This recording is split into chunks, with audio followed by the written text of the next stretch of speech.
የልዑል እግዚአብሔር ሰላም በሁላችሁ ላይ ይደር።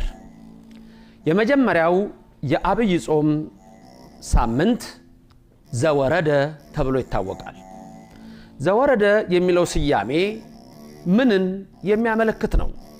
በኦርቶዶክሳዊት ሐዋርያዊት ቅድስት ቤተክርስቲያናችን ይህ ዘወረደ የተባለው ሳምንት የሚያመለክተን ትልቁ ምስጢር በዮሐንስ ወንጌል ምዕራፍ 3 ቁጥር 13 ላይ ከሰማይ ከወረደው በቀር ወደ ሰማይ የወጣ ማንም የለም እርሱም የሰው ልጅ ነው የሚል ቃል አለ።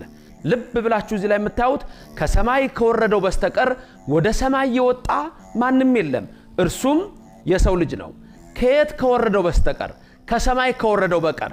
ከሰማይ የወረደው ማን ነው? ዮሐንስ ወንጌል ምዕራፍ 1 ቁጥር 1 ላይ በመጀመሪያ ቃል ነበር፣ ቃል በእግዚአብሔር ዘንድ ነበር፣ ቃልም እግዚአብሔር ነበረ፣ እግዚአብሔር ነው ይልና ወንጌላዊ ዮሐንስ ቁጥር 14 ላይ ምን የሚል ቃል ይናገራል? ያ ቃል ያልኩት ስጋ ሆነ ይላል።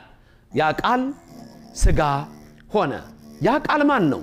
በመጀመሪያ የነበረ ለመጀመሪያነቱ መጀመሪያ የሌለው አልፋ ኦሜጋ እርሱ ኢየሱስ ክርስቶስ ከድንግል ማርያም የተወለደውን እርሱ በመጀመሪያ ቃል ወልድ እሱ ከሰማይ የወረደው እርሱ ወልድ ነው።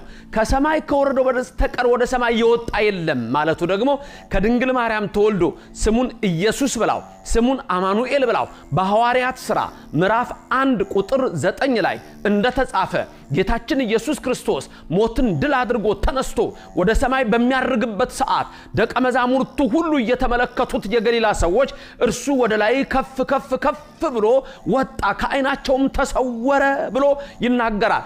በርቀት ሳይሆን በርቀት አረገ። ያንን የተዋሃደውን ሥጋ ይዞት ወጣ። ስለዚህ እንሆ ይህንን ሳምንት ዘወረደ ተብሎ ሲጠራ የመጀመሪያው ሳምንት በዚህ ሲሰየም እግዚአብሔር ከሰማይ ወረደ፣ ከድንግል ማርያም ተወለደ። ያ ከሰማይ ከወረደው በስተቀር ደግሞ ወደ ሰማይ የወጣ የለም ማለት ሞትን ድል አድርጎ ሙስና መቃብርን አጥፍቶ ከሰማይ የወረደው ኢየሱስ ክርስቶስ እርሱ የሁላችን አዳኝ የሁላችን ቤዛ እርሱ ወደ ሰማይ አረገ። ስለዚህ ዘወረደ የሚለው ቃል አምላክ እኛን ለማዳን ከሰማይ መውረዱን የሚያሳይ ነው። ነቢያት ቀድመው እንዲህ ብለው ነበር፣ ይወርዳል ይወለዳል፣ ወረደ ተወለደ፣ ወደ ሰማይ የወጣውም እርሱ ነው። ከሰማይ የወረደው ማን ነው? ኢየሱስ ክርስቶስ ወልድ እርሱ ቃል ነው። ያ ቃልም እግዚአብሔር ነው። ዛሬ ብዙ ሰዎች ስለ ኢየሱስ ክርስቶስ ያላቸው አመለካከት በአብዛኛው በተራ አስተሳሰብ ላይ የተመሰረተ ነው። ከድንግል ማርያም የተወለደው እርሱ ሰማይን የዘረጋው መሆኑን አያውቁም። ከድንግል ማርያም የተወለደው እርሱ ምድርን የመሰረተው መሆኑን አያውቁም። እሱ ፈጣሪ ነው። ከሰማይ ከወረደው በስተቀር ወደ ሰማይ የወጣ ማንም የለም እሱም የሰው ልጅ ነው።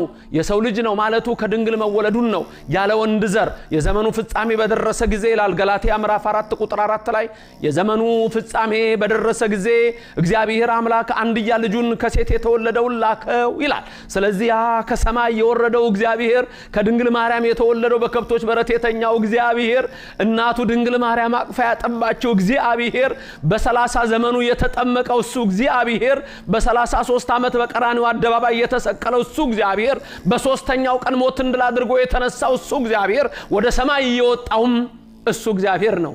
የሰው ልጅ የተባለው ከድንግል ስለተወለደ ነው። እሱ ዘላለማዊ አምላክ ነው። ዘወረደ በሚለው የመጀመሪያው ሳምንት ይሄን እናስባለን። ከሰማይ ወርዶ ያዳነን ክብር ምስጋና ይግባው። በዚህ ላይ ደግሞ ተጨማሪ ድርብ ሌላ የምናስበው ይህ ሳምንት የመጀመሪያው ዘወረደ ጾመ ሕርቃል ተብሎ ይታወቃል። በ614 መስቀሉን ማርከው ፋርሶች በወሰዱት ጊዜ ከ14 ዓመት በኋላ በ628 ደግሞ ሕርቃል ለመላው ዓለም በጸሎት አስቡኝ ስላለ ያ መስቀል እንዲመለስ ኢትዮጵያንም ጾመው ስለነበረ ይልቁንም ከሕርቃል አስተሳሰብ ጋር ሳይሆን ከመስቀሉ ጋር የተሳሰረ መንፈስ ስለነበራቸው አባቶቻችን የቀደሙት እናቶቻችን ያ መስቀል እንዲመለስ ጾመው 7 ቀን ጸልየው ስለነበር ይህንንም ጾም ዘወረደ ከሚለው ጋር አብረን እናስበዋለን። ከሰማይ የወረደው ኢየሱስ ክርስቶስ ነው። እርሱ እግዚአብሔር ነው። ወደ ሰማይ የወጣው እሱ ኢየሱስ ክርስቶስ ነው። እሱ እግዚአብሔር ነው። አማላጅ፣ ነቢይ፣ ፍጡር የሚለው አስተሳሰብ ሁሉ የማይስማማው ፈጣሪ ከሰማይ የወረደው ወደ ሰማይ የወጣው ሙሴ በምድረ በዳ እባብን እንደሰቀለ የተሰቀለው ሞትን ድል ያደረገው ኢየሱስ ክርስቶስ እግዚአብሔር ነው ዘወረደ። ይሄንን እናስብበታለን። የሰማነውን በልባችን ያሳድርልን።